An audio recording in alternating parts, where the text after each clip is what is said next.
ദിക്റുകളൊക്കെ നമ്മൾ പരീക്ഷയ്ക്ക് അത് ഉത്തരം ചെയ്താൽ മാത്രം കണക്ക് കൂട്ടി വെച്ചത്. ജീവിതത്തിൽ പകർത്തുന്നവർ വളരെ കുറവാണ്. എന്നാലോ നല്ല ഒരു ശതമാനം ആളുകൾ ഇതൊക്കെ ജീവിതത്തിൽ നല്ലോണം കൃത്യമായി പുലർത്തുന്നവരുണ്ട്. ഇതൊക്കെ ശരിക്ക് സ്വഹീഹായ ഹദീസുകളിൽ രേഖപ്പെട്ട് കിടക്കുന്ന കാര്യമാണ്. ഒരു കൂട്ടർക്കും ഇതിലൊന്നും തർക്കവുമില്ല. അർത്ഥസംബന്ധമായി അങ്ങോട്ടും ഇങ്ങോട്ടുമൊക്കെ ചിലപ്പോൾ തർക്കമുണ്ടായേക്കാം. മിനൽ ഖുബുസി വൽ ഖബായിസ് എന്ന് പറഞ്ഞാൽ ആൺപിശാച്ചിനെ തൊട്ടും പെൺപിശാച്ചിനെ തൊട്ടും എന്ന് പറഞ്ഞാൽ ആൺകൊതുകിനെ തൊട്ടും പെൺകൊതുകിനെ തൊട്ടുമാണ് എന്നൊക്കെ പറയുന്നവരുണ്ടാവും. അങ്ങനെ അഭിപ്രായ വ്യത്യാസങ്ങളൊക്കെ ഉണ്ടായേക്കാം. എന്നിട്ട് ആ ദീർഘമായ സുഖനിദ്രയിൽ നിന്ന് രാവിലെ അങ്ങോട്ട് എഴുന്നേൽക്കുമ്പോൾ അള്ളാനോട് വലഅല്ലക്കും തഷ്കുറൂൻ എന്നതിന്റെ ഭാഗമാണ്. അവിടെ നിന്ന് ഇങ്ങോട്ട് എഴുന്നേൽക്കുന്ന സമയത്ത് വലഅല്ലക്കും തഷ്കുറൂൻ എന്നല്ല പറഞ്ഞില്ലേ, ശുക്ർ ചെയ്യണം. അതെന്താ? ഓ, വലിയൊരു അനുഗ്രഹ, ജീവൻ തിരിച്ചു കിട്ടി എന്ന് പറഞ്ഞാൽ സ്വബോധം തിരിച്ചു കിട്ടി. ആത്മാവ് പിരിയുന്നില്ലെങ്കിൽ ഞാൻ പറഞ്ഞല്ലോ, മരണത്തോട് അടുത്തു നിൽക്കുന്ന ഒരു അവസ്ഥ അതിനുണ്ട്. രണ്ടാമത് ഉണർച്ചയിലേക്ക് ഇങ്ങോട്ട് വരുമ്പോ ഉണർത്തിത്തന്ന റബ്ബേ നിനക്ക് സ്തുതി എന്നല്ല പറയുന്നത്. അൽഹംദുലില്ലാഹില്ലദീ അഹ്യാനി ബഅദമാ അമാതനി വഇലൈഹിൻ നുശൂർ. അൽഹംദുലില്ലാഹില്ലദീ അഹ്യാനി, എന്നെ ജീവിപ്പിച്ച റബ്ബേ നിനക്കാണ് സർവസ്തുതിയും. ബഅദമാ അമാതനി, എന്നെ മരിപ്പിച്ചതിന്റെ ശേഷം, ഉറക്കിയതിന്റെ ശേഷം ഉണർത്തി തന്ന റബ്ബ്. അതിന് പറയുന്നത് എങ്ങനെയാ? മരിപ്പിച്ചതിന്റെ ശേഷം ജീവിപ്പിച്ച റബ്ബേ നിനക്കാണ് സർവസ്തുതിയും. വആയത്തുൽ ലഹുമുൽ ലൈൽ വശംസു തജ്രീ ലിമുസ്തഖറിൻ ലഹാ. ഇതുകൊണ്ടാ പറഞ്ഞത് ഈ കാര്യങ്ങളൊക്കെ നമ്മൾ ഗൗരവത്തിലെടുക്കേണ്ടതാണ്. ഇതൊരു ചെറിയ കാര്യമായി കാണാൻ പാടില്ല. വളരെ ഗൗരവത്തോടെ തന്നെ നിങ്ങൾ ഇതിനെ കാണേണ്ടതുണ്ട്. ഇനിയൊരു ചോദ്യം, നേരത്തെ ഞാൻ പറഞ്ഞിരുന്നു, രാത്രി ഉറങ്ങാനും പകല് അധ്വാനിക്കാനുമാണെങ്കിൽ നൈറ്റ് ഡ്യൂട്ടിക്കാരെന്തു ചെയ്യും? അവർക്ക് പ്രാതിനിധ്യം വേണ്ടേ? പറഞ്ഞിടത്തൊക്കെ അല്ല പറയുന്നത് ഇങ്ങനെ തന്നെ ആയാ പറ്റില്ലല്ലോ, ഒരു ന്യൂനപക്ഷം അങ്ങനെയുമില്ലേ? അതിനാരെ രാത്രി പണിയെടുക്കാൻ പറഞ്ഞു? പകലെന്നെ എടുത്തൂടെ? രാത്രി അധ്വാനം, നൈറ്റ് ഡ്യൂട്ടി എന്നതുകൊണ്ട് നമ്മൾ ഉദ്ദേശിച്ചത് അങ്ങനെ നടക്കൂ എന്നുള്ള കുറെ ഡ്യൂട്ടികളുണ്ട്. രാത്രിക്ക് ജോലിക്ക് പോകേണ്ടവരുണ്ട്. അത് അവർക്ക് നിർബന്ധമായ രൂപത്തിൽ അത് ചെയ്യേണ്ട ആളുകളുണ്ട്. അവർക്കും അതുപോലെ തന്നെ രാത്രി മാത്രം നടക്കുന്ന ചില പണികളുണ്ടല്ലോ. അപ്പൊ പാറാവ് നിൽക്കുക എന്ന് പറഞ്ഞാൽ പകൽ നിൽക്കാൻ പറ്റുന്ന കാര്യമല്ലല്ലോ. ജ്വല്ലറിക്ക് പാറാവ് നിൽക്കുക എന്ന് പറഞ്ഞാൽ അതിന് പകല് നിൽക്കാൻ പറ്റിയ പരിപാടിയല്ല, അത് രാത്രി തന്നെ നിൽക്കണം. അങ്ങനത്തെ ആളോ? അല്ലാഹു വിശുദ്ധ ഖുർആനിലെ സൂറത്തുർ റൂമിൽ പറയുന്നത് കേൾക്കുക. വമിൻ ആയാതിഹി,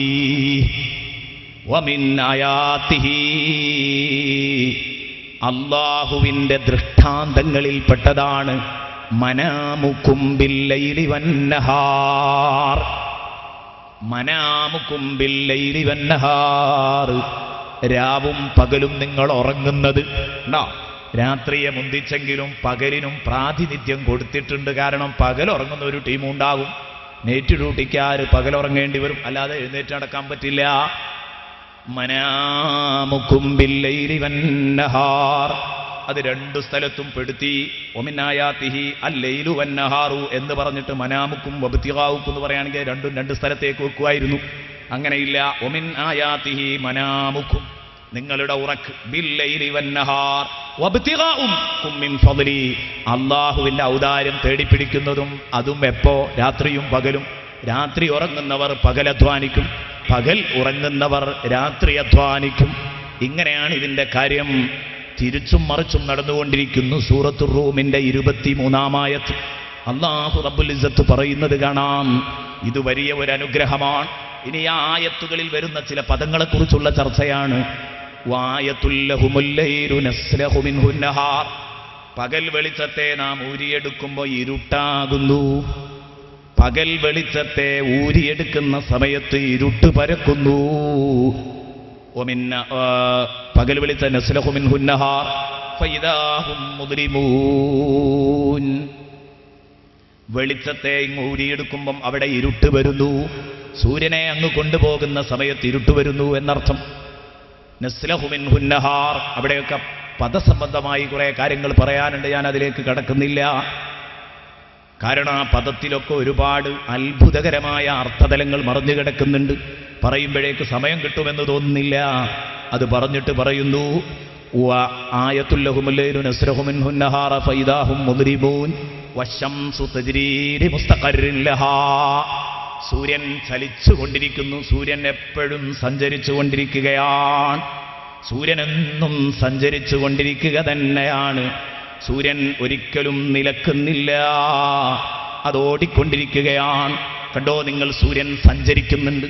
ആദ്യകാല ശാസ്ത്രജ്ഞന്മാർ പറഞ്ഞിരുന്നത് ഭൂമി മാത്രമാണ് കറങ്ങുന്നത്, സൂര്യൻ സഞ്ചരിക്കുന്നില്ല എന്നാ പറഞ്ഞിരുന്നത്. ഭൂമി മാത്രമേ സഞ്ചരിക്കുന്നുള്ളൂ. എന്നാൽ ഇന്ന് സൂര്യൻ മാത്രമല്ല, അനേകം ഗോളങ്ങൾ എല്ലാം ചലിച്ചുകൊണ്ടിരിക്കുന്നു. ചെറുതും വലുതുമായ ആയിരക്കണക്കിന് നക്ഷത്രങ്ങളും ഗോളങ്ങളും ചലിച്ചുകൊണ്ടിരിക്കുന്നു എന്നിടത്തേക്കെത്തി. അന്ന് മുസ്ലിയാക്കന്മാരെ കുതിര കയറിയിരുന്നു. ശാസ്ത്രജ്ഞന്മാര് വശംസു തജ്രീ എന്ന് പറഞ്ഞ സമയത്ത്. എന്നാൽ എൻ്റെ പ്രിയപ്പെട്ട ഉമ്മാമമാര് ശ്രദ്ധിക്കണം, അന്ന് അടുക്കളയിൽ ചോറ് പാചകം ചെയ്യുന്ന ഉമ്മ അതാ തേങ്ങാച്ചോറിങ്ങനെ വെക്കുന്ന സമയത്ത്, തേങ്ങാച്ചോറ് ഇളക്കി കൊടുക്കുന്ന സമയത്ത് ആ ഉമ്മ അന്ന് ഓർത്തുപോയി, എൻ്റെ ഉമ്മ മരിച്ചിട്ടുണ്ടല്ലോ. നിങ്ങളെ ഉമ്മ അന്ന് ഉമ്മാമന്റെ പേരിൽ സമയം കിട്ടില്ല, ഈ ചോറ് വെക്കുമ്പോൾ ഒരു യാസീനോദട്ടെ എന്ന് കരുതി ഒരു യാസീനോദി. ആ യാസീനോദിയപ്പോ ഉമ്മ ഈ ഭാഗത്തെത്തിയപ്പോ അന്നത്തെ മുഴുവൻ ശാസ്ത്രജ്ഞന്മാരെയും വെല്ലുവിളിച്ചിട്ട് ഉമ്മ പറഞ്ഞു, വശംസു തജ്രീ ലിമുസ്തഖറിൻ ലഹാ. സൂര്യനൊരു മുസ്തഖറുണ്ട്, ചലനം നിൽക്കുന്ന ഒരു സമയമുണ്ട്. ആ സമയം വരെ സൂര്യൻ ചലിക്കുകയാണ്. ശാസ്ത്രജ്ഞന്മാരെ, നിങ്ങൾ ചലിക്കുന്നില്ല എന്ന് പറഞ്ഞിട്ട് ഞാൻ വിശ്വസിക്കൂല. ABCD അറിയാത്ത ഈ ഉമ്മ ഗവേഷണശാലയിരിക്കുന്ന ശാസ്ത്രജ്ഞന്മാരെ വെല്ലുവിളിച്ചെങ്ങനെ സംസാരിച്ചു.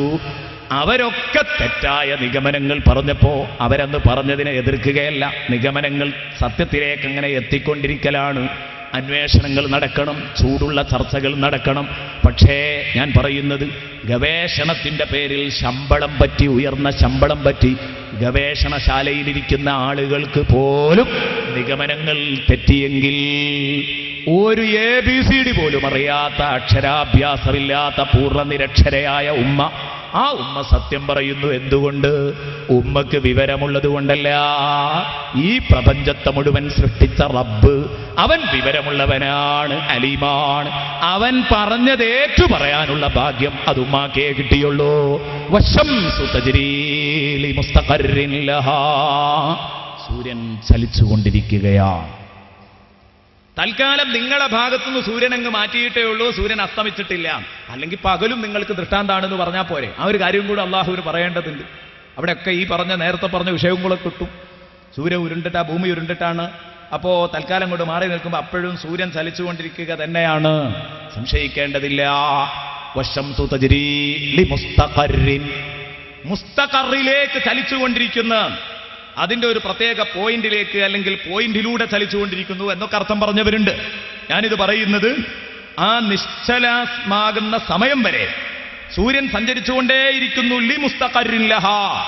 ബഹുമാനപ്പെട്ട പണ്ഡിതന്മാർ ഇതിനെ വിശദീകരിച്ചുകൊണ്ട് പറയുന്നത് കാണാം. ധാരാളം പണ്ഡിതന്മാര് ഈ ആശയം പറഞ്ഞത് കാണാം. ബഹുമാനപ്പെട്ട ഇബ്നു കസീർ റഹ്മത്തുള്ളാഹി അലൈഹി പറഞ്ഞത് കാണാം. വശംസു തജ്രീ ലിമുസ്തഖറിൻ ലഹാ. ലിമുസ്തഖറിൻ എന്ന് പറഞ്ഞാൽ അല്ലാമു ബിമഅനാ ഇലാ മുസ്തഖറിൻ ലഹാ. ഫൽ മുസ്തഖറു ഇസ്മു സമാനിൻ. കാലനാമമാണ് മുസ്തഖർ എന്നത്. അത് നിശ്ചലമാകുന്ന ഒരു സമയം വരെ അത് സഞ്ചരിച്ചു കൊണ്ടിരിക്കുകയാണ്. ഐ തജ്രി ഇലാ സമാനി ഇസ്തിഖറാരിഹാ വൻഖിതാഇ ഹർകതിഹാ ഇൻദ ഖറാബിൽ ആലം. ലോകം നശിക്കുന്ന അന്ന് സൂര്യൻ അതില്ലാതെയാവും, അതിന്റെ ചലനം തീരും. സൂര്യൻ കത്തി കത്തി തീർന്നുകൊണ്ടിരിക്കുകയാണ്. ഇദ ശംസു കുവ്വിറത്. സൂര്യനെ ചുരുട്ടപ്പെട്ട് കഴിഞ്ഞാൽ, അപ്പൊ ഇന്ന് ചലിച്ചുകൊണ്ടിരിക്കുന്നു. ഈ സൂര്യൻ തകരുന്ന ഒരു നാൾ വരുന്നുണ്ട്. അന്ന് വയന്തഹി ഹാദൽ ആലം, ഈ ലോകം അവസാനിക്കും. അതുകൊണ്ടാണ് ഖതാദ റളിയല്ലാഹു അൻഹുവിനോട് എന്താണ് ലി മുസ്തഖറിൻ ലഹാ എന്നതിന്റെ വ്യാഖ്യാനം എന്ന് ചോദിച്ചപ്പോൾ ഖതാദ റളിയല്ലാഹു അൻഹു പറഞ്ഞു, ലി മുസ്തഖറിൻ ലഹാ എന്ന് പറഞ്ഞാൽ മഹാനവറുകൾ പറഞ്ഞു, ഓദിക്കോ ലി വഖ്തിഹാ വലിയജലിഹാ ലാ തഅദൂഹു. അതിനൊരിക്കലും മറികടക്കാൻ കഴിയാത്ത ഒരു സമയവും ഒരു അവധിയും അതിനുണ്ട്. അതുവരെ അത് ചലിച്ചുകൊണ്ടിരിക്കും. അന്ന് സൂര്യന്റെ ലൈറ്റ് തീരും, അന്ന് സൂര്യൻ കത്തിത്തീരും, അന്ന് മുഴുവൻ തകർന്നു കളയും, ലോകം മുഴുവൻ നശിക്കും. അതാണ് ഇതിന്റെ അർത്ഥം എന്ന് ബഹുമാനപ്പെട്ടവരെന്ന് പറഞ്ഞെങ്കിൽ, ഞാൻ പറയുന്നത് മറ്റുള്ള അർത്ഥങ്ങൾ പറയുമ്പോൾ വേറെ കുറേ പ്രശ്നങ്ങൾ അവിടെ കടന്നു വരുന്നത് കൊണ്ട് ബഹുമാനപ്പെട്ട ഖതാദ റളിയല്ലാഹു അൻഹു പറഞ്ഞ ഈ ആശയത്തോടൊപ്പം നിന്നാൽ വിഷയം വളരെ നമുക്ക് എളുപ്പത്തിൽ ഗ്രഹിക്കാൻ കഴിയുന്ന ആശയമേ അവിടെ ഉള്ളൂ. വശംസു തജ്രീ ലിമുസ്തഖറിൻ ലഹാ, അതുവരെ അതിൻ്റെ കൃത്യമായ കണിശമായ രൂപത്തിൽ നടക്കുക എന്നത് ദാലിക തഖ്ദീറുൽ അസീസുൽ അലീം, അജയ്യനായ സർവജ്ഞനായ റബ്ബിൻ്റെ കണിശമായ തീരുമാനമത്രേ, അവൻ്റെ നിർണയമാണ്, അവൻ്റെ കണക്കാൻ. അപ്പോൾ ഈ ഘടനയ്ക്കു പിന്നിൽ ഒരു സംഘാടകനുണ്ടെന്ന് പറയാൻ ഉണ്ടോ? ഇത്രയും വ്യക്തമായ ഒരു ഘടനയിലാണല്ലോ ഇത് പോകുന്നത്. ഈ ഘടനയ്ക്കു പിന്നിൽ ഒരു സംഘാടകൻ പ്രവർത്തിച്ചിട്ടുണ്ട്, ഈ യുക്തിക്കു പിന്നിൽ ഒരു യുക്തിമാനുണ്ട്, അതേ രൂപത്തിൽ തന്നെ ഈ നിർമ്മാണത്തിന് പിന്നിൽ ഒരു നിർമ്മാതാവുണ്ട്, ഈ ഐക്യത്തിന് പിന്നിൽ ഒരു ആസൂത്രകനുണ്ട്. അത് വിശ്വസിക്കാൻ ഒരു പ്രയാസവും വിശ്വാസിക്കില്ല എന്നല്ല, തലച്ചോറുള്ള ഒരാൾക്കും വിശ്വസിക്കുന്നതിന് പ്രയാസമുണ്ടാവില്ല. ഈ കാണുന്ന രാപ്പകലുകളുടെ പോക്കുവരവുകളുടെ നൈരന്തര്യമൊക്കെ വെറുതെ ഇങ്ങനെ ഓട്ടോമാറ്റിക്കായിട്ട് സംഭവിച്ചു കൊണ്ടിരിക്കുന്നു എന്ന് പറയാൻ പ്രയാസമുണ്ട്. അതുകൊണ്ട് അവസാന നാള് വരെ സൂര്യൻ ചലിക്കുന്നു. അല്ലാഹു പറഞ്ഞു വസഖറ ലക്കുമുശ് ശംസ വൽ ഖമറ ദാഇബൈൻ, നിങ്ങൾക്ക് സൂര്യനെയും ചന്ദ്രനെയും നമ്മൾ ഒരുക്കി തന്നു. വസഖറ ലക്കുമുശ് ശംസ വൽ ഖമർ ദാഇബൈനി, അത് രണ്ടും സ്ഥിരമായി സഞ്ചരിച്ചു കൊണ്ടിരിക്കുകയാണ്, മുറിഞ്ഞു പോകുന്നില്ല. എന്തിനാണിത്? വെളിച്ചം കാണാൻ, പ്രകാശം വരാൻ ഖമർ, വെളിച്ചം കാണാൻ സൂര്യൻ. അതുപോലെ തന്നെ ആ ഖമറിന് വിവിധ ഘട്ടങ്ങൾ വെച്ചു. എന്തിന്? മാസങ്ങളുടെ എണ്ണമറിയാൻ, മാസങ്ങളിലെ ദിവസങ്ങളുടെ എണ്ണമറിയാൻ, കൊല്ലങ്ങളുടെ എണ്ണമറിയാൻ. അതൊക്കെ അല്ലാഹു മറ്റു സ്ഥലത്ത് പറഞ്ഞിട്ടുണ്ട്. ഹുവല്ലദീ ജഅല ശംസ ദിയാഅ വൽ ഖമറ നൂറാ വഖദ്ദറഹു മനാസിൽ ലിതഅലമു അദദ സിനീന വൽ ഹിസാബ്. സൂറത്ത് യൂനുസിന്റെ 5-ാം ആയത്തിൽ അല്ലാഹു പറയുന്നു, ഇനി രാത്രി സമയത്ത് പകല് പെട്ടെന്ന് കയറി വരുമോ, പകൽ സമയത്ത് രാത്രി കയറി വരുമോ? രണ്ടുമില്ലാതെ അതിന്റെ സമയത്ത് ഓരോ സീസണിലും എത്രയാണോ രാവും പകലും അല്ലാഹു കണക്കാക്കിയത്, ദാലിക തഖ്ദീറുൽ അസീസുൽ അലീം, ആ കണക്കാക്കിയതിനനുസരിച്ച് അതിങ്ങനെ കയറി വരുന്നു. ദാലിക തഖ്ദീറുൽ അസീസുൽ അലീം. അതാണ് ലശംസു യംബഗി ലഹാ അൻ തുദ്രികൽ ഖമറ, സൂര്യന് ചന്ദ്രനെ പ്രാപിക്കാൻ കഴിയില്ല. ലശംസു യംബഗി ലഹാ അൻ തുദ്രികൽ ഖമർ വലല്ലൈലു സാബിഖുൻ നഹാർ, രാത്രി പകലിനെയും മുങ്കടക്കുകയില്ല. വലല്ലൈലു സാബിഖുൻ നഹാർ വകുല്ലും ഫീ ഫലകിൻ യസ്ബഹൂൻ. അത് എപ്പോഴാണ് ഏറ്റുമുട്ടുക? ഇത് രണ്ടും ഒരിക്കലും ഒന്നൊന്നിലേക്ക് കയറുകയോ ഏറ്റുമുട്ടുകയോ പരസ്പരം മുട്ടുകയോ ഇല്ലെന്ന് പറഞ്ഞു.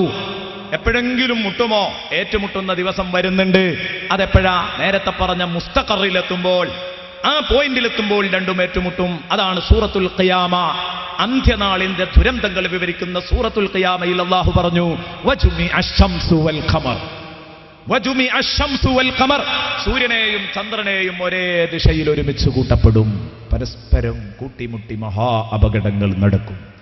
വജുമി അശ്ശംസു വൽ ഖമർ, സൂറത്തുൽ ഖിയാമയിൽ അല്ലാഹു പറഞ്ഞു. സൂറത്തുൽ ഖിയാമയുടെ 9-ാമത്തെ ആയത്ത്. അപ്പോൾ ചുരുക്കത്തിൽ രാവും പകലും വലിയ ദൃഷ്ടാന്തങ്ങളായിട്ടാണ് അല്ലാഹു നമുക്ക് സൃഷ്ടിച്ചു തന്നത്. എങ്കിൽ കഴിഞ്ഞില്ല, ഇനി അടുത്ത ദൃഷ്ടാന്തത്തിലേക്ക് കടക്കുകയാണ്. വആയത്തുൽ ലഹും അന്നാ ഹമൽനാ ദുർരിയതഹും ഫിൽ ഫുൽകിൽ മശ്ഹൂൻ. വആയത്തുൽ ലഹും, മനുഷ്യർക്ക് വലിയ ദൃഷ്ടാന്തമാണ്, മനുഷ്യർക്ക് ദൃഷ്ടാന്തമാണ്. അന്നാ ഹമൽനാ ദുർരിയതഹും, മനുഷ്യവംശത്തെ നാം ചുമന്നു എന്നത്, മനുഷ്യവംശത്തെ നാം വഹിച്ചു എന്നത് മനുഷ്യർക്ക് വലിയ ദൃഷ്ടാന്തം തന്നെ. ഫിൽ ഫുൽകിൽ മശ്ഹൂൻ, കുത്തി നിറച്ച കപ്പലിൽ, ഭാരം നിറച്ച കപ്പലിൽ മനുഷ്യ മക്കളെ നമ്മൾ ചുമന്നുകൊണ്ടുപോകുന്നു എന്നത് വലിയ ഒരു ദൃഷ്ടാന്തമാണ്. വആയത്തുൽ ലഹും അന്നാ ഹമൽനാ ദുർരിയതഹും ഫിൽ ഫുൽകിൽ മശ്ഹൂൻ. അന്നാ ഹമൽനാ ദുർരിയ്യതഹും, മനുഷ്യ മക്കളെ നാം ചുമന്നു എന്ന് പറഞ്ഞാൽ കടലിലൂടെ കപ്പലോടുന്നത് വലിയ ഒരു ദൃഷ്ടാന്തമാണെന്നാ പറയുന്നത്. ബഹുമാനപ്പെട്ട നബിയുല്ലാഹി നൂഹ് അലൈഹിസ്സലാമിന്റെ കാലത്താണല്ലോ കപ്പല്, അത് വലിയൊരു സംഭവമായിട്ട് ആദ്യമായി ഈ വിദ്യ വരുന്നത്.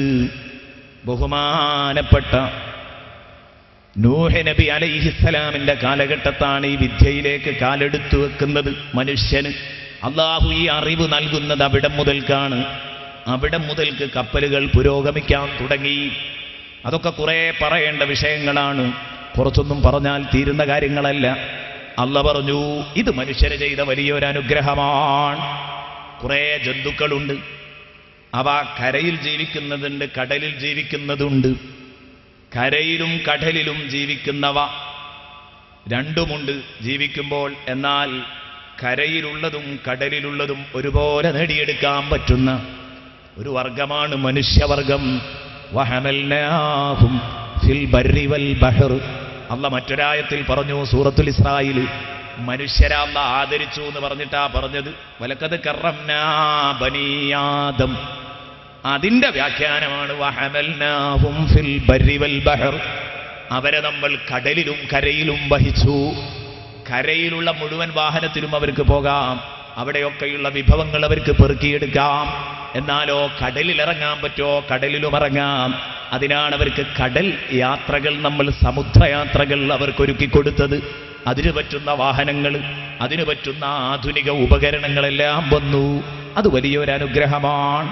നോക്ക് നിങ്ങൾ, കാട്ടിൽ വിശന്ന കോട്ടുവായിട്ട് കിടക്കുന്ന സിംഹത്തിനറിയാം എൻ്റെ തൊട്ടടുത്ത ഒരു 2 പടിയങ്ങിറങ്ങിയാൽ എവിടെയാ?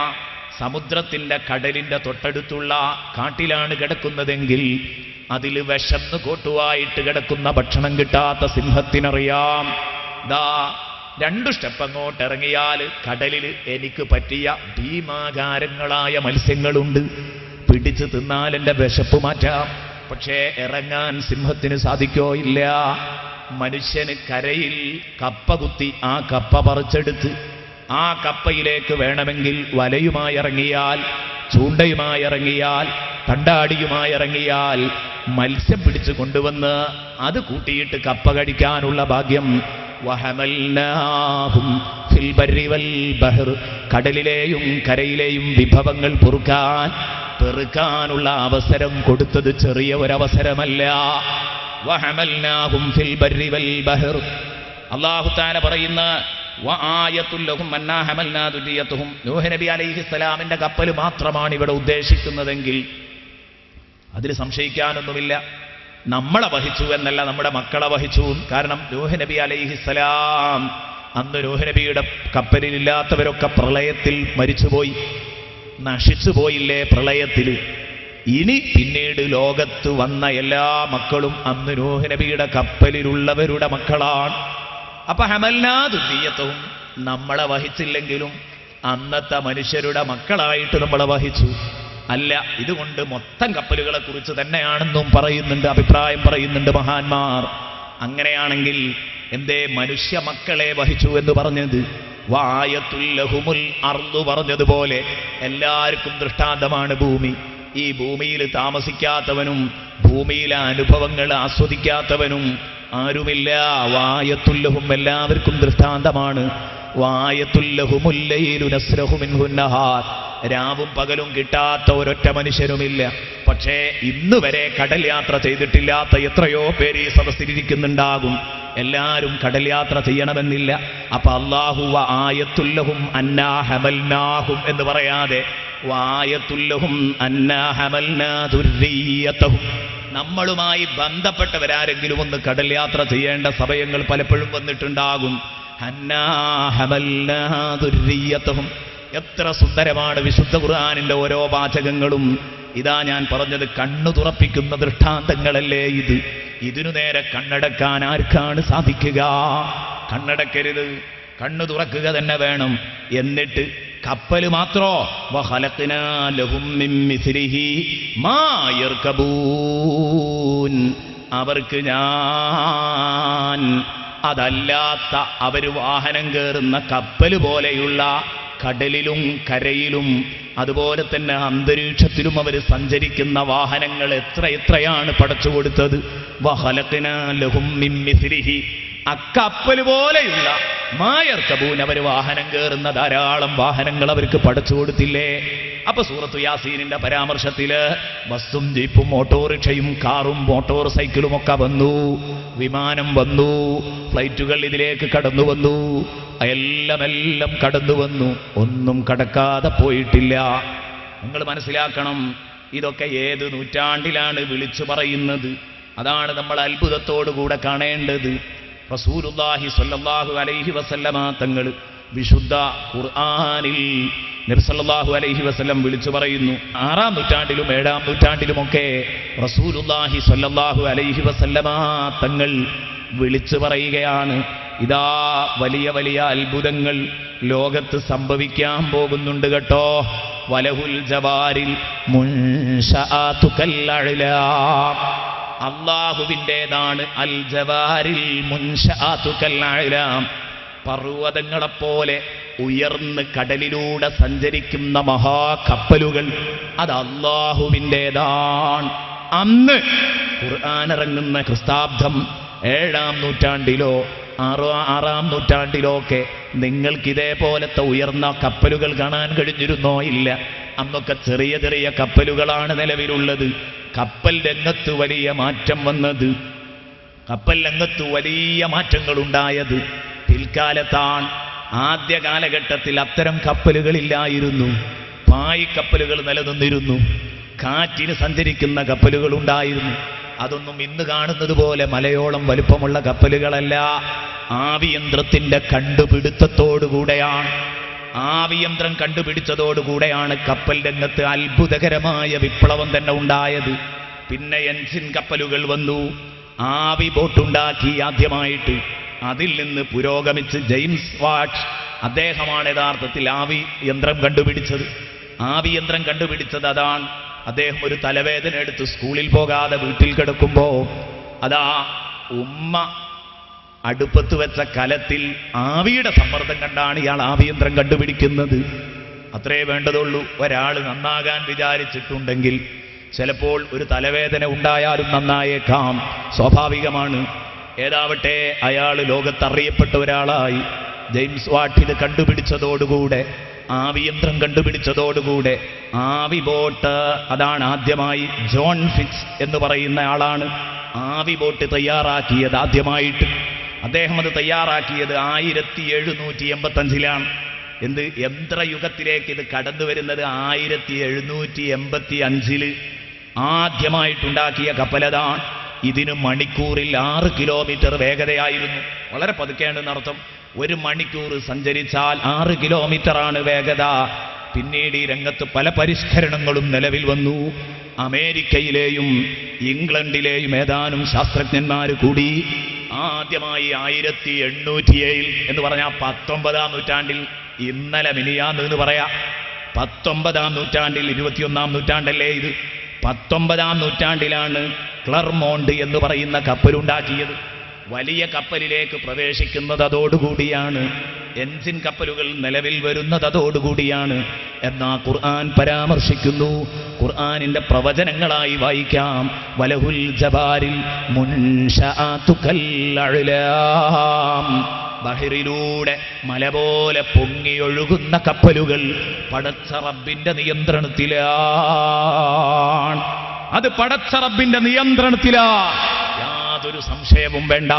അതാണ് ഇവിടെയും പറഞ്ഞത്, വഖലഖ്നാ ലഹും മിൻ മിസ്ലിഹി മാ യർകബൂൻ എന്ന് കഴിഞ്ഞിട്ട് ഇനി തൊട്ടടുത്ത് പറയാണ്, വ ഇന്ന ശഅ്നുഗ്രിഖുഹും, നമ്മൾ ഉദ്ദേശിച്ചാൽ അവരെ നമ്മൾ മുക്കിക്കൊല്ലുമായിരുന്നു, മുക്കി നശിപ്പിക്കുമായിരുന്നു. ആ കപ്പലുകൾ അടക്കം നമ്മൾ മുക്കി നശിപ്പിക്കുമായിരുന്നു. വ ഇന്ന ശഅ്നുഗ്രിഖുഹും ഫലാ സ്വരീഖ ലഹും, പിന്നീട് അവരുടെ നിലവിളി കേൾക്കാൻ ഒരൊറ്റ കുട്ടിയും ഉണ്ടാകില്ല.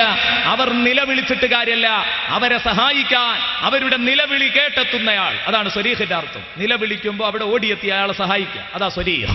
കാരണം ആ പദവുമായിട്ട് അതിന് ബന്ധമുണ്ട്. നിലവിളിക്കുക എന്നാണ് സ്വറഹ എന്ന് പറഞ്ഞ പദത്തിന്റെ അർത്ഥം. അപ്പൊ നിലവിളി കേട്ട് സഹായിക്കാൻ ഒരു കുട്ടിയും അവരിലേക്ക് എത്തില്ല. ഫലാ സ്വരീഖ ലഹും വലാ ഹും യുൻഖദൂൻ. അവരെ ആ മഹാദുരന്തത്തിൽ നിന്ന് രക്ഷിക്കപ്പെടുകയുമില്ല. ഇല്ലാ റഹ്മത്തം മിന്നാ, നമ്മുടെ വിശാലമായ കാരുണ്യമല്ലാതെ അവരെ കരക്കടുപ്പിക്കുന്നില്ല. ഇല്ലാ റഹ്മത്തം മിന്നാ വമതാഅൻ ഇലാഹീൻ. അവർ ചെയ്യുന്ന കാട്ടിക്കൂട്ടുന്ന പേക്കൂത്തുകൾ അറിയാത്തത് കൊണ്ടല്ല. വമതാഅൻ ഇലാഹീൻ, ഒരു കുറഞ്ഞ കാലാവധിയല്ലേ, അവരടിച്ചു പൊളിച്ച് ജീവിക്കട്ടെ എന്ന് കരുതി ഞാൻ മാപ്പ് ചെയ്തതുകൊണ്ടാണ് ബഹറിൽ നിന്ന് നിങ്ങളെ കരയിൽ എത്തിച്ചു തന്നത്. അല്ലെങ്കിൽ നിങ്ങൾ കാട്ടിക്കൂട്ടുന്ന തോന്നിവാസത്തിനനുസരിച്ച് എത്രത്തോളം ആ നാവികയാത്രയിൽ പോലും നിങ്ങൾ അല്ലാഹുവിനെ ധിക്കരിക്കുന്നവരാണ്, അല്ലാഹു പാടില്ലെന്ന് പറഞ്ഞ കാര്യങ്ങളുമായി ബന്ധപ്പെടുന്നവരാണ്. നിങ്ങളെ മുക്കിക്കൊല്ലാമായിരുന്നു. എന്റെ കാരുണ്യമാണ് കേട്ടോ നിങ്ങളെ മുക്കിക്കൊല്ലാതെ രക്ഷപ്പെടുത്തിയത്. സൂറത്ത് യാസീനിൽ അല്ലാഹു പറയുന്നു. എന്നാൽ അത് കേവലം ഒരു വെല്ലുവിളിയായിട്ട് നിൽക്കുകയാണോ? അല്ല വെല്ലുവിളിച്ച കാര്യങ്ങൾക്കൊക്കെ എന്തെങ്കിലും ഒരു ഇടയ്ക്ക് ഒരു ടെസ്റ്റ് ഡോസുകൾ അല്ലാഹു ഇങ്ങനെ കൊടുക്കാറുണ്ട്. ഇതൊക്കെ നടക്കുന്നു തെളിയിക്കാൻ വേണ്ടി. അതിനാണ് അല്ലാഹു തആല ഈ ഭൂമിയിൽ ഒരുപാട് കപ്പൽ ദുരന്തങ്ങൾ ഉണ്ടായിട്ടുണ്ട്. പക്ഷെ ആ കൂട്ടത്തിൽ എടുത്തു പറയേണ്ടതാണ് ടൈറ്റാനിക്കിന്റെ തകർച്ച. എന്തുകൊണ്ട്? ടൈറ്റാനിക് വെള്ളത്തിലിറക്കുമ്പോൾ പേര് പറഞ്ഞത് ഒരു നിലക്കും തകരാത്ത സൗകര്യങ്ങളാണ് ടൈറ്റാനിക്കിലുള്ളത്. ലോകത്തെ വെല്ലുവിളിച്ചിട്ടാണ് ടൈറ്റാനിക് ഇറക്കിയത്. ലോകത്തെ വെല്ലുവിളിച്ചിട്ട് അവരിറക്കി. എന്തായി ഫലം? വെല്ലുവിളി മുഴുവനും അസ്തമിച്ചു. ഇന്ന് ചരിത്രത്തിന്റെ ഭാഗമായി കിടക്കുകയാണ്. ചെറിയ കുട്ടികൾക്ക് പോലും ടൈറ്റാനിക്കിന്റെ തകർച്ച എന്നാണെന്ന് ചോദിച്ചാൽ അവർക്ക് പറയാൻ കഴിയും 1912 ഏപ്രിൽ 14 ഈ മഹാകപ്പൽ വെള്ളത്തിൽ മുങ്ങിയത്. എല്ലാ ആധുനിക സൗകര്യവുമുള്ള ഈ കപ്പൽ 1517 പേരതിൽ മരിച്ചു. 1517 പേരതിൽ മരിച്ചു. 1986 മുങ്ങിപ്പോയത് 1912, പിന്നെ 1986 വർഷങ്ങൾ എത്രയോ കഴിഞ്ഞു. എന്നിട്ട് ആ ടൈറ്റാനിക്കിന്റെ അവശിഷ്ടങ്ങൾ കണ്ടെത്തി കടലിൽ നിന്ന്. അല്ലാഹു പറയുന്നു വഇന്നശഅ നുഗ്രിഖുഹും ഫലാ സ്വരീഖ ലഹും വലാ ഹും യുൻഖദൂൻ ഇല്ലാ റഹ്മതം മിന്നാ വമതാഅൻ ഇലാ ഹീൻ. ഈ കപ്പലുകൾ അതോടിക്കുന്നത് നമ്മളാണ്, ഇത് നിയന്ത്രിക്കുന്നത് നമ്മളാണ്. ആദ്യമായി കപ്പലുണ്ടാക്കിയത് നൂഹ് നബി അലൈഹിസ്സലാമാണ്. അന്ന് ആണി എന്നൊരു കാര്യത്തെക്കുറിച്ച് പോലും ചിന്തിക്കാൻ പറ്റില്ല. ആണി, ഇരുമ്പാണികൾ തന്നെ അന്നില്ല. മരത്തിന്റെ ആപ്പുകളാണ് കൊടുക്കുന്നത്. അതുപോലെ തന്നെ കയറുകളെ കൊണ്ട് പലകകൾ പിടിച്ചു കെട്ടുകയായിരുന്നു. നമ്മളൊക്കെ ഈ വെള്ളപ്പൊക്കമൊക്കെ വരുമ്പോൾ ഞങ്ങളുടെ നാട്ടിലൊക്കെ ഉണ്ട്, സാധാരണ വെള്ളപ്പൊക്കത്തിൽ പോകാൻ വേണ്ടി പാണ്ടി തയ്യാറാക്കാറുണ്ട്. അപ്പോൾ കോലുകൊണ്ട്, മരത്തിൻ്റെ കമ്പുകൾ കൊണ്ട് തുളച്ച് വാഴകൾ പരസ്പരം തുളച്ച് ചേർക്കും, അല്ലെങ്കിൽ കെട്ടും പിടിച്ചിട്ട്. ഇങ്ങനെയൊക്കെയാണ് ഇപ്പോൾ ആദ്യ കാലഘട്ടത്തിലെ കപ്പൽ വെള്ളത്തിലിറക്കിയത്. അത് പിടിച്ചു നിർത്തിയത് ഞാനാണെന്ന് പറയുമ്പോൾ അതിൻ്റെ ആ സ്വരത്തിൻ്റെ ഗൗരവത്രയാണ് അള്ളാഹു പറയുമ്പോൾ. അള്ളാഹു പറഞ്ഞു വഹമൽനാഹു, നൂഹ് നബിയെ നമ്മൾ ചുമന്നു. കണ്ടോ, നൂഹ് നബിയുടെ കാര്യം പറയുമ്പോൾ അങ്ങനെ തന്നെ പറയുന്നു. വഹമൽനാഹു അലാ ദാത്തി അൽവാഹിൻ വദുസുർ. ഏതാനും പലകകളും നാടകളുമായി, നാടകൾ കൊണ്ട് കൂട്ടിക്കെട്ടിയ പലകപ്പുറത്താണ് നൂഹ് നബിയെ. കണ്ടോ, ദുസുർ കയറുകളാണ്. ആ കയറുകൊണ്ട് കപ്പൽ വരിഞ്ഞു കെട്ടാൻ വേണ്ടി ഉപയോഗിക്കുന്ന കപ്പൽ കയറുകൾക്കാണ് ദുസുർ എന്ന് പറയുന്നത്. ചരിത്രകാരന്മാരൊക്കെ രേഖപ്പെടുത്തുന്നത് കാണാം. കാരണം അന്നൊന്നും ആണികൾ എന്ന സംവിധാനം, അത് അന്ന് ആണി സംവിധാനത്തെക്കുറിച്ച് ചിന്തിക്കാൻ പോലും കഴിയാത്തതാണ്. പിൽക്കാലത്ത് കണ്ടുപിടുത്തങ്ങൾ വന്നു, പുരോഗമനങ്ങൾ വന്നു, പലതും വന്നു. ആ കൂട്ടത്തിൽ യന്ത്രകപ്പലുകൾ രംഗത്ത് വന്നു. ഇനി യന്ത്രകപ്പലുള്ളപ്പോൾ അല്ലാഹു റബ്ബുൽ ഇസ്സത്ത് ഉദ്ദേശിച്ചാൽ ആ കപ്പലുകളെ മുക്കിക്കളയാൻ കഴിയോ? ഇതൊരു ചോദ്യമായിരിക്കാം. അല്ല പറയുന്നു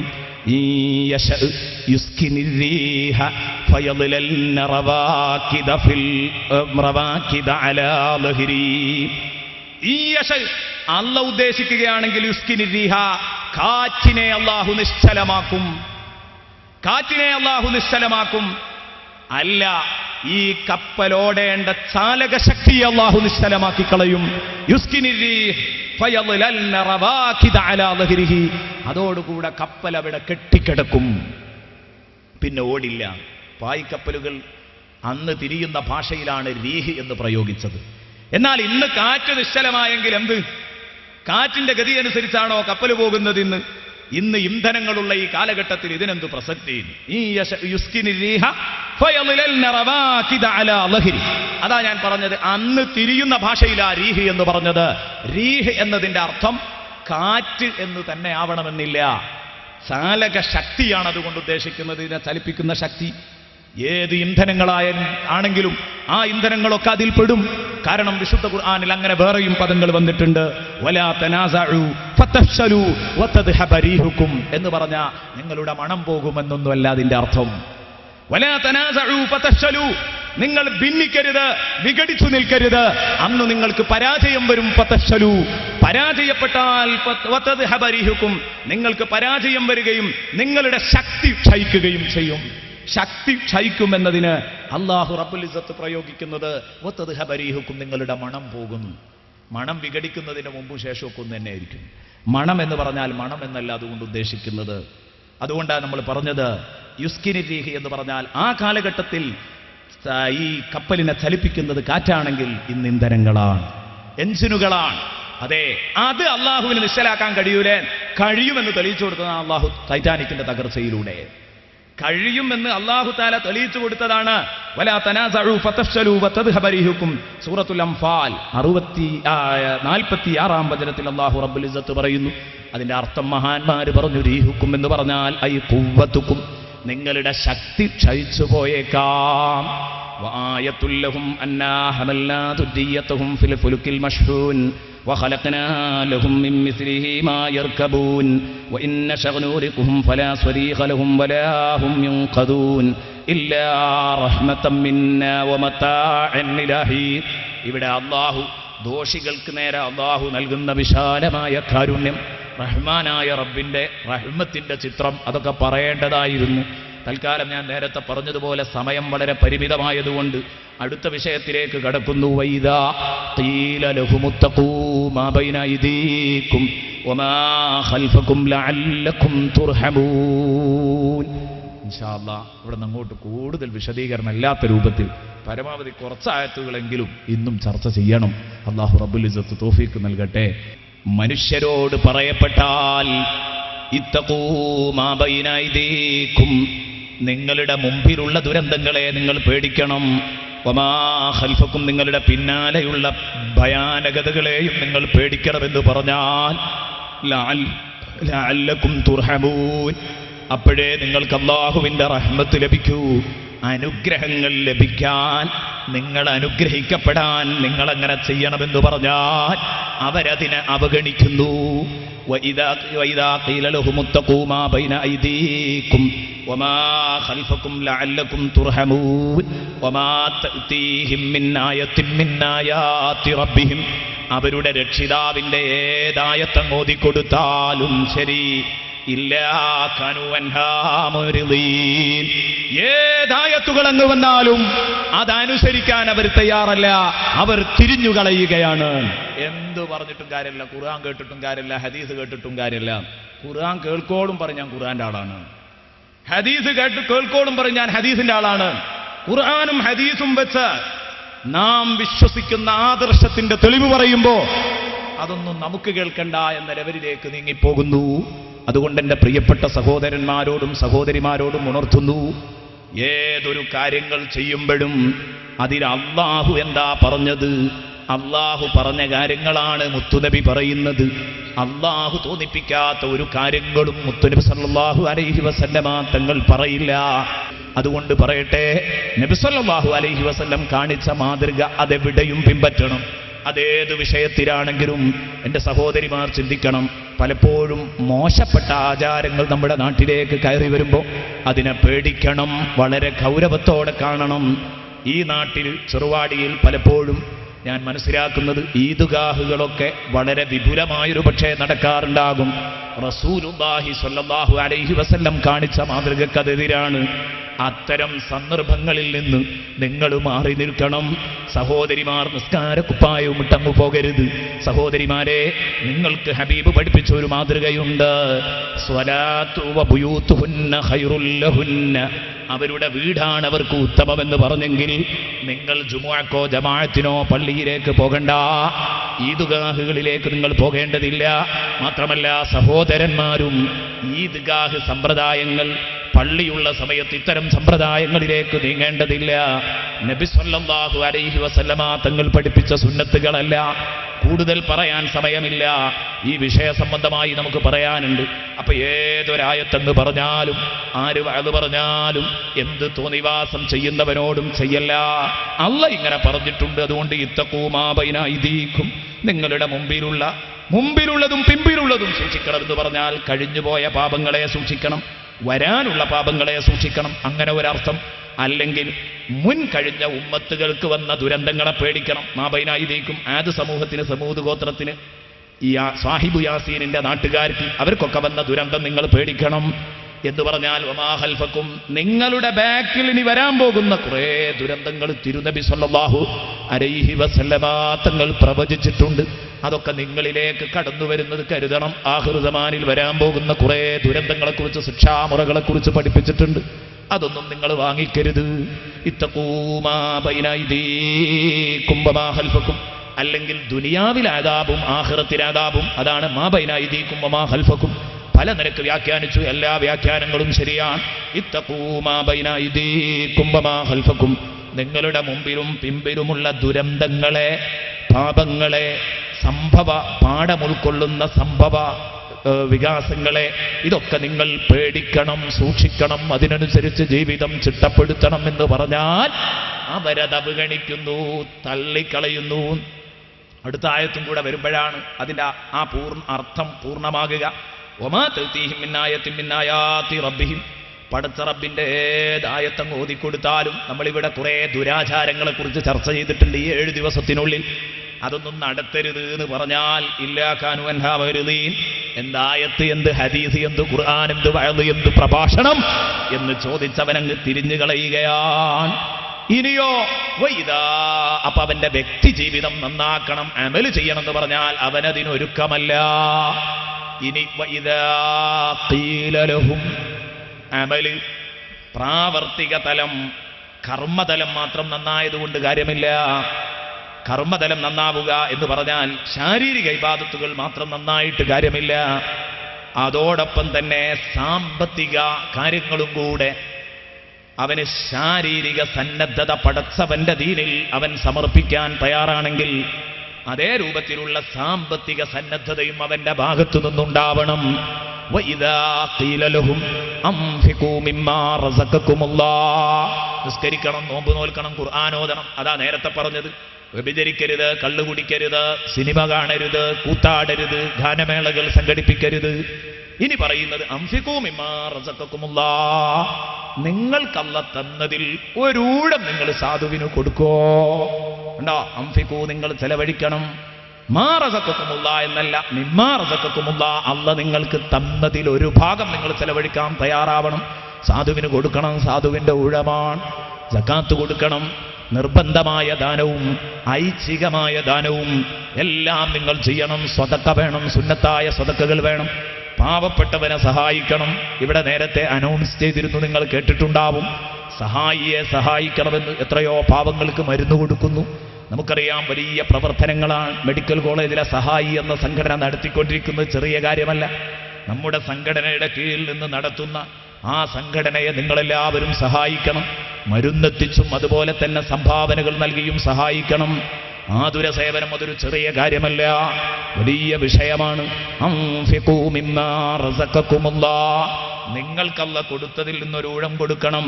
യതീമിനെ നോക്കണം, അതുപോലെ തന്നെ സാധുവിനെ നോക്കണം. അതേ രൂപത്തിൽ ആരെയൊക്കെ നിങ്ങൾ ശ്രദ്ധിക്കേണ്ടതുണ്ടോ? പാവപ്പെട്ടവനെയും കഷ്ടപ്പെട്ടവനെയും നിങ്ങളുടെ ധനത്തിൽ നിന്നൊരു ഊഴം കൊടുത്ത് നിങ്ങൾ ശ്രദ്ധിക്കണം എന്ന് പറഞ്ഞാൽ വഇദാ ഖീല ലഹും, ഈ ദൃഷ്ടാന്തങ്ങളൊക്കെ മുന്നിൽ വെച്ചിട്ടാണ് അവനോട് സംസാരിക്കുന്നത്. രാവുണ്ട്, പകലുണ്ട്, ട്രാൻസ്പോർട്ട് സൗകര്യങ്ങളുണ്ട്, അല്ലാഹു ഒരുക്കിക്കൊടുത്ത. അതൊക്കെ മുമ്പിൽ വെച്ച് സംസാരിച്ചാലും അവൻ ഉൾക്കൊള്ളാൻ തയ്യാറല്ല. അവൻ ഉൾക്കൊള്ളാൻ തയ്യാറല്ല. അവൻ തിരിഞ്ഞു കളയുകയാണ്. 5 കാശ് ചെലവാക്കാൻ അവന് വല്ലാത്ത ലുബ്ധതയാണ്, വല്ലാത്ത അലസതയാണ്. അംഫിഖൂ മിമ്മാ റസഖകുമുല്ലാഹ് എന്ന് പറയുമ്പോൾ അവൻ പരിഹസിക്കുകയാണ്. ഖാലല്ലദീന കഫറൂ ലില്ലദീന ആമനൂ അനുതുഇമു മൻ ലൗ യശാഉല്ലാഹു അതുഅമഹു ഇന്നംതും ഇല്ലാ ഫീ ളലാലിൻ മുബീൻ. അതാ ഖാലല്ലദീന കഫറൂ, സത്യനിഷേധികൾ പറയുകയാണ്, ലില്ലദീന ആമനൂ, സത്യവിശ്വാസികളോട് പറയാം. നന്ദി കെട്ടവർ പറയുന്നു വിശ്വാസികളോട്. ഞാൻ പറഞ്ഞിട്ടുണ്ട്, ഖുർആനിൽ പറഞ്ഞ അല്ലദീന കഫറു എന്ന് പറഞ്ഞത് പലപ്പോഴും പക്കാ കാഫിറുകളെ കുറിച്ച് മാത്രമല്ല, നന്ദി കെട്ട വർഗത്തിനെ മുഴുവനും ഉൾപ്പെടുത്തിക്കൊണ്ടാണ്. കാരണം മുഅ്മിനായി എന്നതുകൊണ്ട് ഈ സ്വഭാവമുള്ളവൻ നന്നാവാൻ പോകുന്നില്ല. നന്ദി കെട്ടവർ വിശ്വാസികൾ ചെന്ന് പിരിവ് ചോദിക്കുമ്പോ, നല്ല മാർഗത്തിന് സഹായിക്കണമെന്ന് പറയുമ്പോ, ആ പാവപ്പെട്ടവനെ നിങ്ങൾ സഹായിക്കണമെന്ന് പറയുമ്പം, ഞാനിവിടെ വെച്ച് ജുനൈദ് എന്ന് പറയുന്ന ആ ചെറിയ കുഞ്ഞിന്റെ ചികിത്സാ ഫണ്ടിലേക്ക് നിങ്ങളോട് പണം ചോദിച്ചപ്പോൾ നിങ്ങളൊക്കെ കൊണ്ടുവന്നു. വലിയൊരു സംഖ്യ തന്നെ സ്വരൂപിച്ചു കൊടുക്കാൻ കഴിഞ്ഞു. പലതുള്ളി പെരുവെള്ളം എന്ന് പറഞ്ഞതുപോലെ വലിയ ഒരു സംഭാവനയാ കൊടുക്കാൻ കഴിഞ്ഞത്. അള്ളാഹു നമ്മളെ സ്വീകരിക്കട്ടെ. അത് കാരണം ഈ സദസ്സ് തന്നെ അള്ളാഹ് കബൂലാക്കട്ടെ. ആ സദക്കയുടെ മഹത്വം കൊണ്ട് അള്ളാഹു ഈ സദസ്സ് തന്നെ കബൂലാക്കി തരട്ടെ. നമ്മളെ ആഖിറത്തിൽ അള്ളാഹ് രക്ഷപ്പെടുത്തി തരട്ടെ. ചെയ്യണം. ഈ 2 കാര്യങ്ങൾ ഒത്തിണങ്ങുക എന്നത് വളരെ പ്രയാസമാണ്. അപ്പൊ നന്ദി കെട്ടവരെന്താ പറയാം, അതും കൂടെ പറഞ്ഞിട്ട് പറയാം. അനുതുഇമു, എന്താ ഈ പറയുന്നത്? നമ്മൾ ഭക്ഷണം കൊടുക്കണമെന്നോ? മല്ലൗ യശാഉല്ലാഹു അത്അമ, ഒരുത്തർക്ക് നമ്മൾ ഭക്ഷണം കൊടുക്കണമെന്നോ? ലൗ യശാഉല്ലാഹു അത്അമ, നിങ്ങളെ വിശ്വാസം എന്താ? അല്ലാഹു ഉദ്ദേശിച്ചവർക്കേ ഭക്ഷണം കൊടുക്കൂന്നല്ലേ നിങ്ങളെന്താ പറയുന്നത്? ലാ മാനിയ ലിമാ അഅ്തൈത വലാ മുഅ്തിയ ലിമാ മനഅ്ത എന്നല്ലേ നിങ്ങൾ പറയാറുള്ളത്? അപ്പൊ അല്ലാഹു ഉദ്ദേശിച്ചവർക്കല്ലേ ഭക്ഷണം കൊടുക്കുക. എനിക്ക് തന്നു, നിനക്ക് തന്നില്ല, പൊയ്ക്കോ, വിട്ടോ, നിനക്ക് എൻ്റെ അടുത്തൊന്നുമില്ല. അല്ലാഹു തരണ്ടാന്ന് വിചാരിച്ചവർക്ക് ഞങ്ങൾ കൊടുക്കേ. അല്ലാഹു വിചാരിച്ചാൽ കിട്ടുന്നു പറയുന്നവർക്ക് ഞങ്ങൾ കൊടുത്തിട്ട് വേണോ? അനുതുഇമു മല്ലൗ യശാഉല്ലാഹ് അതുഅമഹു ഇൻ അൻതും ഇല്ലാ ഫീ ളലാലിൻ മുബീൻ. നിങ്ങൾക്ക് എന്തൊരു സുഖമാണ് കണ്ടില്ലേ? നിങ്ങളുടെ അയൽക്കാരൻ എത്ര കഷ്ടപ്പാടിലാ കഴിയുന്നത്. നിങ്ങൾക്ക് എന്തെങ്കിലും ഒരു സഹായം കൊടുത്തൂടെ? ഇതിനെന്താ ചെയ്യ ഉസ്താദേ? എന്നെങ്ങനെയാക്കി അവൻ അങ്ങനെയാക്കി. അള്ളാഹുവിന്റെ പണിയല്ലേ ഇതൊക്കെ. സാധാരണ നമ്മുടെ നാക്കിലൂടെ കയറി വരുന്ന പ്രയോഗങ്ങളാണ്, സൂക്ഷിക്കണം. ശാരീരിക സന്നദ്ധതയും സാമ്പത്തിക സന്നദ്ധതയും പൂർത്തിയാവണം. ഇൻ അൻതും ഇല്ലാ ഫീ ളലാലിൻ മുബീൻ. എന്നിട്ട് മുഅ്മിനീങ്ങളോട് ഇവർ പറയാൻ, ഇത്തരം അന്ധവിശ്വാസങ്ങളൊക്കെ അങ്ങ് ഒഴിവാക്കിക്കാളാ. അള്ളയാണ് ഭക്ഷണം കൊടുക്കുന്നത്, അള്ളയാണ് കാര്യങ്ങൾ നോക്കുന്നത് എന്ന വിശ്വാസമൊക്കെ അങ്ങ് ഒഴിവാക്കിയിട്ട് എന്നെപ്പോലെ ദുന്യാവുണ്ടാക്കാൻ നോക്ക് എന്നവൻ പറയാൻ, നിങ്ങൾ പിഴച്ചിരിക്കുന്നു. ഇന്നംതും ഇല്ലാ ഫീ ളലാലിൻ മുബീൻ. അതുകൊണ്ട് ഞാൻ 5 കാശുമാർക്കും തരില്ല, ഇതൊക്കെ ഞാൻ അധ്വാനിച്ചുണ്ടാക്കിയതാണ് എന്നാ അല്ലാഹ് പറഞ്ഞു. എടോ, നിന്റെ ഔദാര്യമല്ല, മിമ്മാ റസഖകുമുല്ലാഹ്, നിനക്ക് ഭക്ഷണം തന്നതല്ലയാണ്, നിനക്ക് സമ്പത്ത് നൽകിയതല്ലയാണ്, നിനക്ക് ആസ്തികൾ നൽകിയതല്ലയാണ്. അതിലൊരൂടം നീ കൊടുക്കുക എന്നാ നിന്നോട് പറഞ്ഞത്. അല്ലാഹ് പറഞ്ഞിടത്തൊക്കെയും അങ്ങനെ പറഞ്ഞത് കാണാം. കുറേ സ്ഥലങ്ങളിൽ അല്ലാഹ് തന്നതിൽ വമിമ്മാ റസഖ്നാഹും യുൻഫിഖൂൻ, നമ്മൾ അവർക്ക് കൊടുത്തതിൽ നിന്നൊരൂഴം അവർ ചെലവഴിക്കും. ആ പറഞ്ഞതിൽ വേറെ ഒരർത്ഥവും കൂടെ ഉണ്ട്. കൊടുത്തത് ഒന്നായിട്ട് കൊടുക്കാൻ പാടില്ല. അതുകൂടെ മനസ്സിലാക്കേണ്ട വിഷയമാണ്. കുറേ ആളുകളുണ്ട് സംഭാവന ചെയ്ത് തൊലഞ്ഞു പോയവർ എന്ന് പറഞ്ഞാൽ അങ്ങനെ പറയാൻ പാടില്ല. പക്ഷേ കൂട്ടത്തിൽ പറയുന്നു മുഴുവനാണ് കൊടുക്കാൻ പാടില്ല. കുടുംബത്തെ കുത്തുപാള എടുപ്പിക്കുന്ന രൂപത്തിൽ ഉള്ളത് മുഴുവൻ. അങ്ങനെ കുറേ ആൾക്കാരുണ്ട്. ഒരു ഭാഗമാണ് വിൽക്കുക, എന്നിട്ട് പിന്നെ ഒരു സിയാറത്ത്, അങ്ങനെ അങ്ങോട്ട് അജ്മീർ നാഹൂർ എല്ലായിടത്തും പോയിട്ട് പിന്നെ അടുത്ത കണ്ടി വിൽക്കുക, അങ്ങോട്ട് പിന്നെയും മൂപ്പര് സിയാറത്ത്. ഇങ്ങനെയുള്ള ആളുകൾ എന്ന് പറഞ്ഞാൽ ഈ രൂപത്തിൽ, എന്നിട്ട് കുടുംബം പിന്നീട് കുത്തുപാള എടുക്കേണ്ട ഗതി ഉണ്ടാവാൻ പാടില്ല. കുടുംബത്തിന് ബാക്കി വെക്കാതെ അവരെ കുത്തുപാള എടുപ്പിക്കുന്ന രൂപത്തിൽ മുഴുവൻ കൊടുക്കരുത്. അങ്ങനെ കൊടുക്കാൻ പറ്റുമെങ്കിൽ അത് അബൂബക്കർ സിദ്ദീഖ് റളിയല്ലാഹു അൻഹു മാത്രമേ കൊടുക്കാൻ പറ്റൂന്ന. കാരണം അബൂബക്കർ സിദ്ദീഖ് റളിയല്ലാഹു തന്റെ കുടുംബവും കമാലുൽ ഈമാനിലാവുള്ളത്, സമ്പൂർണമായ വിശ്വാസത്തിൽ. അവരിഞ്ഞ് പട്ടിണിയിലായാലും അവരിലേക്ക് കുഫ്ർ കയറി വരൂല. നമ്മുടെ കുടുംബം അങ്ങനെയല്ല. അവർ പട്ടിണിയായ ഏതൊക്കെ ടീമിലാ പോവുക, എങ്ങോട്ടൊക്കെ ഇനി അത് ചേക്കേറുക എന്ന് പറയാൻ പറ്റൂല. അപ്പൊ ചെറുപ്പത്തിൽ തന്നെ നോക്കണം. നമ്മുടെ മക്കൾക്കുള്ള ആസ്തി വേണം, പക്ഷേ നല്ല ഒരു ശതമാനം നിങ്ങൾ കൊടുക്കണം. ഇത് രണ്ടും കൂടെ ഒത്തുകിട്ടുക എന്നത് വലിയ ഒരു ഭാഗ്യമാണ്. അതുകൊണ്ടാണ് ഖുർആനിൽ സൂറത്തു യാസീനിൽ ഇത്തഖൂ മാ ബൈന അയ്ദീകും എന്ന് പറയുമ്പോൾ കേൾക്കൂല, ഇത്തഖൂ എന്ന് പറയുമ്പോൾ കേൾക്കൂല. തഖ്വ വേണം. അതുപോലെ തന്നെ അംഫിഖൂ എന്ന് പറഞ്ഞാലും കേൾക്കൂല എന്ന് പറഞ്ഞു. അപ്പൊ രണ്ടും വേണം. ശാരീരിക സന്നദ്ധതയും ശരീരം കൊണ്ട് ചെയ്യുന്ന ഇബാദത്ത്, നിസ്കാരം, നോമ്പ്, ഖുർആൻ പാരായണം, ഇത് വേണം.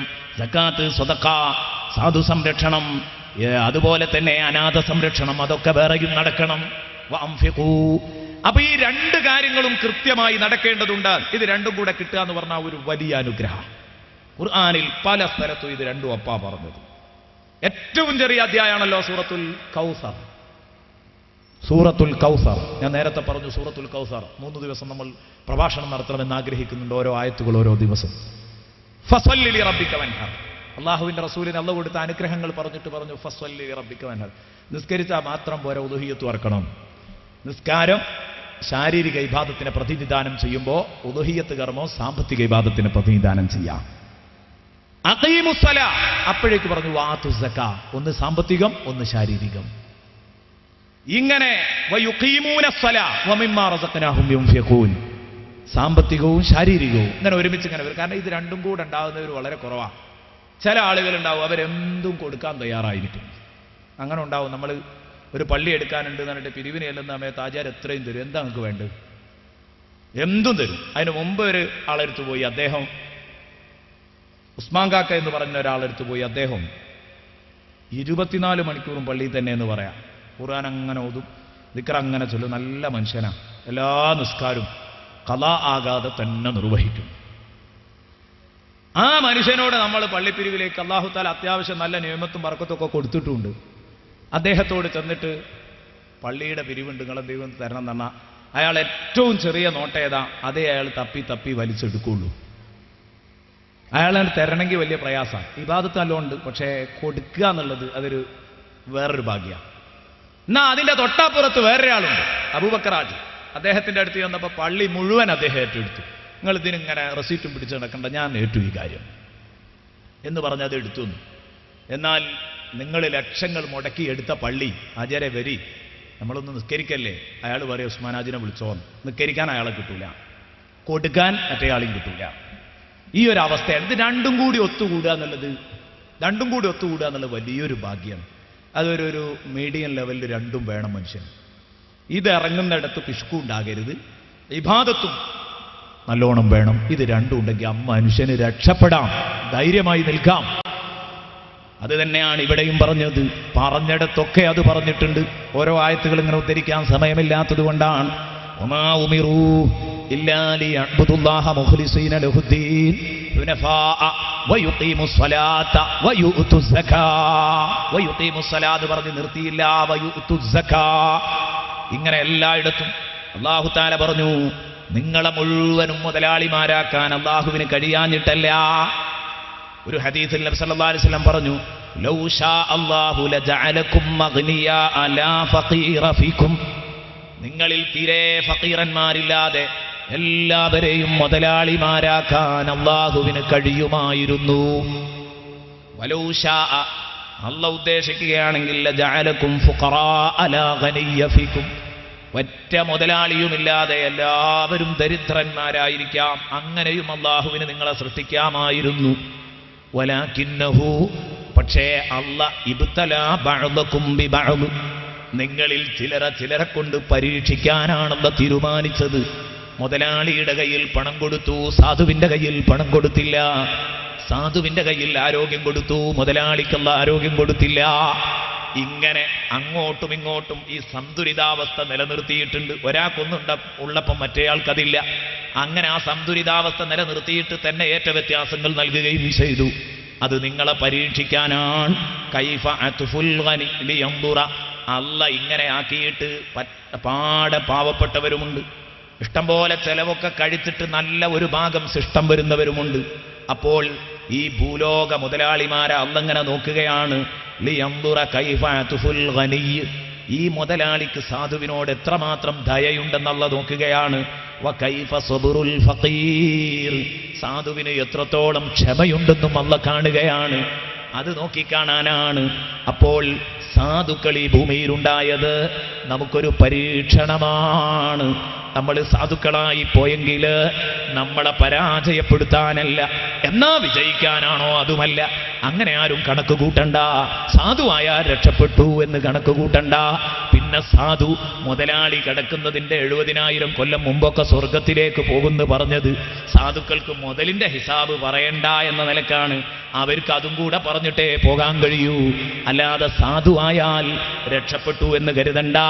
അല്ലാഹ് സൂറത്തുൽ ഫജ്റിൽ പറയുന്നത് കാണുക, ഫഅമ്മൽ ഇൻസാനു ഇദാ മബ്തലാഹു റബ്ബുഹു ഫഅക്റമഹു വനഅമഹു ഫയഖൂലു റബ്ബി അക്രമൻ. മനുഷ്യൻ, അല്ലാഹു പറയുന്നു ഫഅമ്മൽ ഇൻസാനു, അപ്പോൾ മനുഷ്യൻ, ഇദാ മബ്തലാഹു റബ്ബുഹു, അവന്റെ രക്ഷിതാവ് അവനെ പരീക്ഷിച്ചാൽ, കണ്ടോ, രക്ഷിതാവ് അവനെ പരീക്ഷിച്ചാൽ, ഇദാ മബ്തലാഹു റബ്ബുഹു ഫഅക്റമഹു, എന്നിട്ട് അവനെ ധാരാളം അനുഗ്രഹങ്ങൾ അല്ലാഹു നൽകി, അവനെ ആദരിച്ചു, വനഅമഹു, അനുഗ്രഹങ്ങളിൽ അവനെ കിടത്തിയുറക്കി. എല്ലാ അനുഗ്രഹങ്ങളും അല്ലാഹു അങ്ങോട്ട് ചൊരിഞ്ഞു കൊടുത്തു. തൊടുന്നിടത്തൊക്കെ ബറക്കത്താണ്. വലിയ ഒരു മുതലാളി അങ്ങാക്കി. ഫയഖൂലു, അപ്പൊ ഈ മുതലാളി വായ് നിറച്ച് പറയും. എന്തൊക്കെ ആചാര്യ വിശേഷം എന്ന് ചോദിച്ചാൽ ആചാര്യ എടുത്ത വഴിക്ക് പറയും, റബ്ബി അക്രമനി, റബ്ബി അക്രമനി. ഉസ്താദേ സുഖാണ്, ഞാൻ തൊടുന്നിടത്തൊക്കെ വലിയ ബറക്കത്താ, എന്താണെന്നറിയില്ല, നല്ല ബറക്കത്താണ്, അള്ളാഹ് എന്നെ വല്ലാതെ അനുഗ്രഹിച്ചിട്ടുണ്ട്, റബ്ബി അക്രമനി. ഇത് മുതലാളിയുടെ പ്രതികരണം. എന്നാൽ ഇവിടെ തന്നെ ആ കഥയൊന്നും പറയേണ്ട ഉസ്താദെ, എന്നും പ്രയാസങ്ങളും പ്രതിസന്ധികളുമാണ് എന്ന് നല്ല സുഖമുള്ളവനും പറയാറുണ്ട്. അതിനെക്കുറിച്ച് ചർച്ചയില്ല. അവനെ മനുഷ്യന്റെ കൂട്ടത്തിൽ എണ്ണാൻ തന്നെ പറ്റില്ല. മുതലാളി ഒരു ആവറേജ് സംസ്കാരമുള്ള മുതലാളിയെക്കുറിച്ചാ പറയുന്നത്. അയാളുടെ പ്രതികരണം റബ്ബി അക്രമനി വഅമ്മാ ഇദാ മബ്തലാഹു, ഇനി അതേ മനുഷ്യനെ നാം പരീക്ഷിച്ചിട്ട് ഫഖദറ അലൈഹി റിസ്ഖഹു, അവന്റെ സ്വന്തം ഭക്ഷണം തന്നെ അവന്റെ മേലൊന്ന് കുടുസാക്കിയാൽ, ഒന്ന് ഞെരുക്കിക്കളഞ്ഞാൽ, ഇന്നത്തെ ഭക്ഷണം എവിടുന്നാന്ന് ചിന്തിക്കണം. അങ്ങനെയാണ് അവന്റെ കഥ. കുടുംബത്തിന് ഇന്ന് അരി കൊടുക്കാൻ ഇന്ന് തന്നെ നോക്കണം. ഫഖദറ അലൈഹി റിസ്ഖ. ഈ ഒരവസ്ഥയിൽ ഫയഖൂലു, അയാളോട് ചോദിക്കുമ്പോൾ എന്തൊക്കെയാണ് വിവരം എന്ന് ചോദിക്കുന്ന സമയത്ത് വിശേഷം എന്തുണ്ട് എന്ന് ചോദിക്കുമ്പോൾ ആ പാവപ്പെട്ട അബൂബക്കർ കാക്ക പറയുന്നത്, അയാൾ പറയുന്നു റബ്ബി അഹാനൻ, എൻ്റെ റബ്ബെന്നെ അവഗണിച്ചു പോയി. എന്നെയും എൻ്റെ തൊട്ടടുത്തുള്ള അബൂബക്കറാജിയെയും സൃഷ്ടിച്ചത് അള്ളാഹ് തന്നെയാണല്ലോ. പഠിച്ചവനെ, അവനെ പഠിച്ചതും നീയാ, എന്നെ പഠിച്ചതും നീയാ, അവനെന്തൊരു സുഖമാണ്. എനിക്ക് എന്നും പ്രാരാബ്ധമാണല്ലോ, പ്രയാസമാണല്ലോ. റബ്ബി അഹാനൻ, എൻ്റെ റബ്ബ് എന്നെ നിന്ദിച്ചു, എൻ്റെ റബ്ബെന്നെ അവഗണിച്ചു, എൻ്റെ റബ്ബെന്നെ മെയിൻറ്റു ചെയ്തില്ല. പറയാൻ പാടില്ല. അങ്ങനെ രണ്ടു പ്രതികരണമുണ്ട്. മുതലാളി പറയും റബ്ബി അക്രമനി, സാധു പറയും റബ്ബി അഹാനനി. എന്നിട്ട് അല്ലാഹ് പറയാ കല്ല, വേണ്ട വേണ്ട, ഈ രണ്ട് പ്രതികരണവും അടിമുടി തെറ്റാണ്. രണ്ട് പ്രതികരണവും ശരിയല്ല. അതെന്താ? സാധു പറഞ്ഞത് ശരിയായില്ല, ശരിയാണ്. സാധു തൻ്റെ ദാരിദ്ര്യത്തിൽ ക്ഷമിക്കണം. അല്ലാഹ് എന്ത് പ്രയാസം തന്നാലും റബ്ബി അഹാനനി എന്നൊരു സാധു പറയാൻ പാടില്ല. എൻ്റെ റബ്ബെന്നെ മെയിൻറ്റു ചെയ്തില്ല എന്ന് പറയാൻ പറ്റുമോ? തന്നതിനൊക്കെ വല്ലതും അള്ളാഹുവിനോട് പറയാൻ കഴിഞ്ഞിട്ടുണ്ടോ? ശുക്ർ പറയാൻ പാടില്ല. പക്ഷെ ഒന്നാമത്തത് എങ്ങനെയാ തെറ്റാവുക? അപ്പൊ അത് മാത്രമേ അള്ളാഹ് നമുക്ക് പറഞ്ഞു തരേണ്ടതുള്ളൂ. അതുകൊണ്ട് ഉത്തരം അതിനെ പറയുന്നുള്ളൂ. കല്ലാ ബൽ ലാ തുക്രിമൂനൽ യതീമ വലാ തഹാദ്ദൂന അലാ തുആമിൽ മിസ്കീൻ. സാധുവിനെ സംരക്ഷിക്കാതെ, യതീമിന്റെ കാര്യം നോക്കാതെ നീ വലിയ മുതലാളിയായി നടന്നിട്ട് എടോ നീ പറയാ റബ്ബി അക്രമനി, എൻ്റെ റബ്ബെന്നെ ആദരിച്ചു. അല്ല, നിന്റെ റബ്ബ് നിന്നെ വലച്ചതാണോ? നിന്നെ നരകത്തിലേക്ക് പതുക്കെ പതുക്കെ കൊണ്ടുപോകുകയാണ്. റബ്ബി അക്രമനി എന്ന് പറയണ്ട, തെറ്റാണത്. നിന്നെ റബ്ബ് ആദരിക്കുകയല്ല ചെയ്തത്.